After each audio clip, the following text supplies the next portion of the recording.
രാധയുടെ പെണ്ണ് പ്രസവിച്ചു. അവന്റെ കൊച്ചല്ലെന്ന് പറയുന്ന കേട്ടില്ല. അതല്ല, ആ പെണ്ണ് 8ാം മാസത്തെ പ്രസവിച്ചു. നല്ല ആരോഗ്യമുള്ള കൊച്ചു. അവന്റെ കൊച്ചല്ലായിരിക്കും. അവന്റെ കൊച്ചല്ല. വെറുതെ അല്ല അവരുടെ വീട്ടിൽ ഒന്നും അടിയും പിടുത്തോ.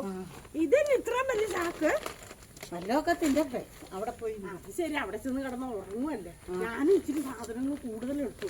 ഇച്ചിരി ഏത്തപ്പഴവും ഇച്ചിരി മുന്തിരിങ്ങായും ഒക്കെ കൂടുതൽ എടുത്തന്നെന്നോ. എനിക്കല്ല അവിടെ ചെന്ന് ഉറക്കം വരും. അതൊക്കെ എന്തെങ്കിലും തിന്നോണ്ടിരിക്കാം. എന്റെ ഏത്തപ്പഴം ഇല്ല, അതുകൊണ്ട് ഒരെണ്ണം എനിക്ക് തരണേ. അയ്യോ, ഞാൻ 1/2 കിലോയെ മേടിച്ചുള്ളൂ.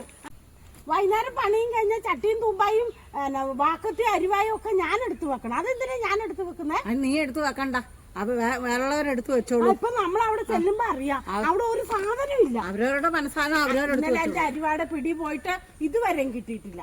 എന്റെ അരിവ ഒന്ന് തപ്പണം. അതെ, ഞാൻ വീട്ടിൽ നിന്ന് കൊണ്ടുവന്ന അരിവ. അതെന്റെ ആടിന് പുല്ല് ചെത്തുന്ന ഉഷയോട് ചോദിക്കാൻ പറ്റായിരുന്നു. ഉഷ അരിവ എടുക്കുന്നതാണ്ടേ. ഉഷയാണെങ്കിലും ആരാണെങ്കിലും ഉഷ ശരിയല്ല കേട്ടോ. ഉഷ ശരിയല്ല. എന്നാലും പിടി അരിവായും തരാൻ പറയണം. പറയണം. ഉഷ അല്ലെങ്കിൽ ഉഷ ആരാ?